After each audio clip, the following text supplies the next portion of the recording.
This lesson is meant to introduce you to tropes and schemes. Say hello to hundreds of rhetorical moves. Tropes and schemes are different strategies you can use as a writer to delight and to persuade your audience. Let's start with tropes. So the word trope comes from a Greek word meaning to turn. Tropes turn the meaning of original words in playful and interesting ways. Let's take an example from the movie Forrest Gump. You may not have seen Forrest Gump, but the main character Forrest has a mother who tells him that life is like a box of chocolates. Ooh, these look pretty good.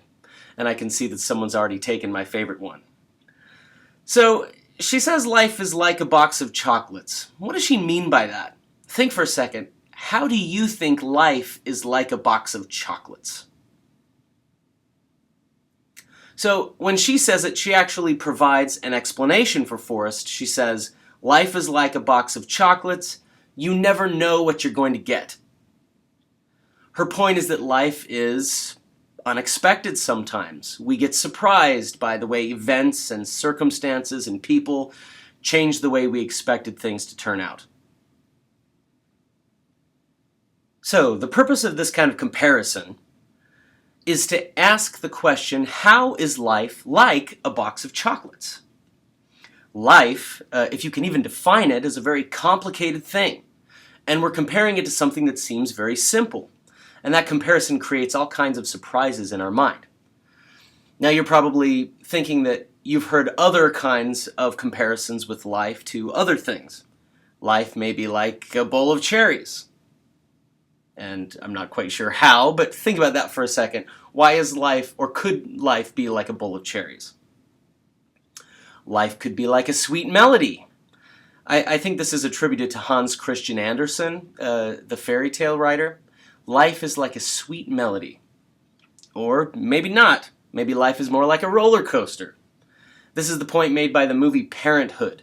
There's a moment when Steve Martin is experiencing life as an uncomfortable roller coaster.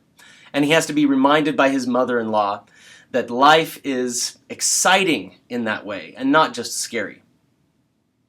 Or if we want to get really weird, we can go with Lou Reed's, from one of his songs. Lou Reed says, life is Sanskrit read to a pony. Does that make any sense to you? Life is like Sanskrit read to a pony. Well, we can sit and think about this for a while, but the point of these things is to compare two very different things to get at some deeper meaning about life. And these are arguments, in fact. Arguments about what life is like. And that's one of the aspects of what a trope does. It turns the meaning of a term like a bowl of cherries into something much more interesting. And in fact, our brains have a primal urge to find patterns in life, in the world around us, to encounter new things through the lens of what we already know. And these interesting comparisons do that. Comparisons, as I've said before, are tropes, turning the meaning of words into different things. Now, there are several kinds of tropes, and the most familiar ones are trying to create an identification between two maybe unrelated or unlike things. You already know what many of these tropes are because of what you learned in high school or junior high English classes. You know them from probably studying literature. Metaphor, simile. Some people say there's a big difference between those two, and there are multiple kinds of metaphors. Simile uses the word like, metaphor may not. There are also analogies, and synecdoches, and metonymy. And I'm not going to go into the specific definitions of these, but the important thing to note is that all of these are tropes. They turn the original or the commonly understood meaning of words into something interesting. But there's also other stuff that are also tropes, and it's kind of hard to describe what this other stuff is. Irony, for example. When you say, oh boy, we're having a lot of fun now, which is what my kids often say when we're trying to do something wholesome and productive. That kind of turn is changing the meaning of the words, and that is a trope. Hyperbole, when you exaggerate and when you understate. Litotes is understatement. All of these things turn the meaning. Or an epithet. I think one of the most famous epithets of all is for Lord Voldemort from the Harry Potter books. You remember? What's a different name for Lord Voldemort? Yes, he who must not be named. All of these things turn the meaning of the words. So in this lesson we're talking about tropes, and you see them on the screen now, but we're also talking about schemes. Schemes are a little bit different. We're not making comparisons anymore with schemes.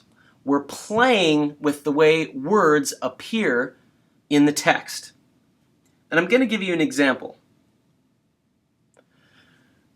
This is a segment from a famous speech given by Winston Churchill, who was the Prime Minister of Great Britain during World War II.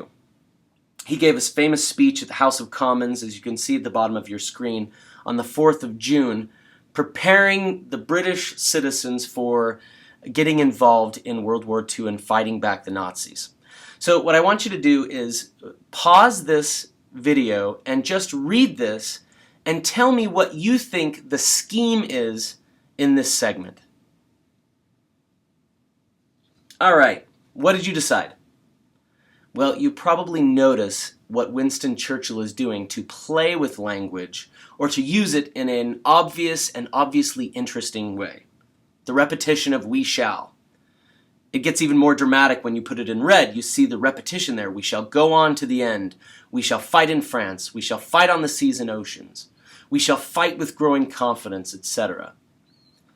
What do you think that rhetorical move does, that scheme?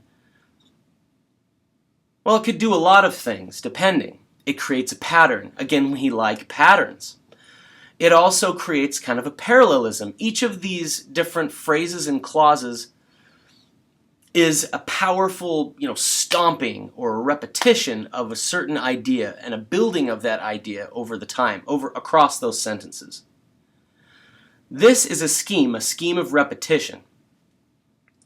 Now, again, the purpose of this lesson isn't to go into all the different kinds of tropes and schemes you could possibly create in your writing. It's just to introduce you to the idea of both tropes and schemes. So now I'm going to go over 4 different categories of schemes. There are hundreds of these, and people who study rhetoric often really geek out about this stuff. If you'd like to see a great website that will sort of give you all the different kinds of schemes, check out rhetoric.byu.edu. It's a website created by Dr. Gideon Burton, and it's just a list. It's called the Forest of Rhetoric. And it has a list of all these different schemes that you can use in your writing. Let me go over 4 broad categories. The first kind of scheme we've already seen with Winston Churchill, which is repetition. We shall fight, we shall fight. Repetition can come at the beginning of a sentence, it can come at the end, it can come in the middle, it can be a repetition of a certain kind of theme or idea, again creating a pattern in the mind of the reader. So there are different ways that you can use repetition as a scheme of writing. There's also balance. And here we have an example. Learning to write is absolutely essential and incredibly difficult. You can see how the underlined phrases there are grammatically parallel. And the and separates those two out. Again, there are various ways that you can use balance to create rhetorical effect in your sentences. A third scheme category is omission.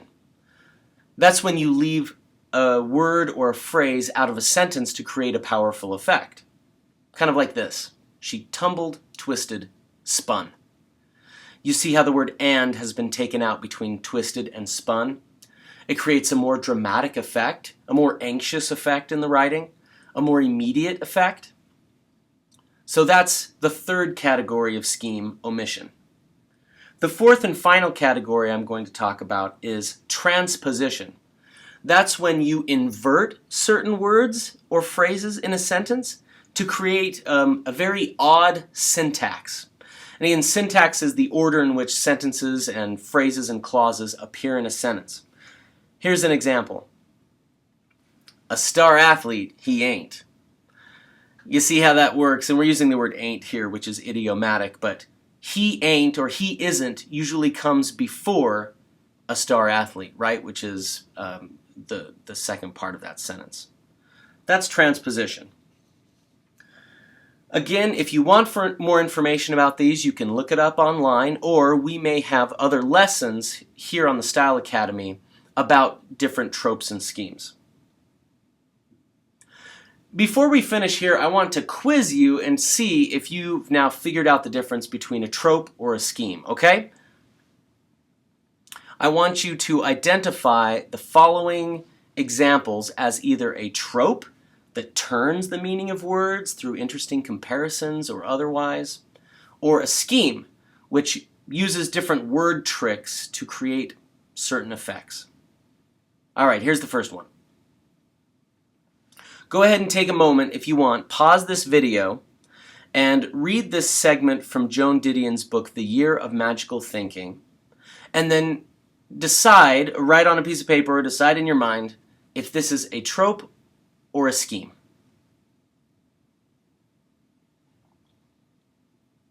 Okay, yeah, you can see the pattern. It's a scheme.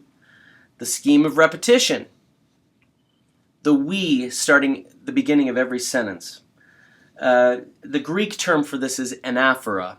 That's what Winston Churchill uses as well. Anaphora is when you repeat certain words or phrases at the beginning of every sentence in a series of sentences, or clauses actually.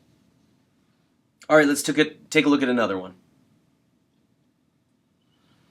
This is a short sentence attributed to Virginia Woolf.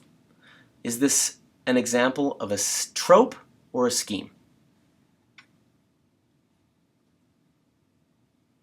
Yes, this is a scheme. It's the scheme of omission. You can see some missing terms here. Others go to poetry. I go to my friends. Okay, you ready for the third example? Here we go. What you see in the black text is the headline of an article written by Congressman Charles Rangel for the online news source The Huffington Post. Rangel is arguing in this article that there should be more soldiers in Afghanistan. And the Huffington Post uses the headline, "More Boots on the Ground for Peace." So the question is, what is this? A trope or a scheme?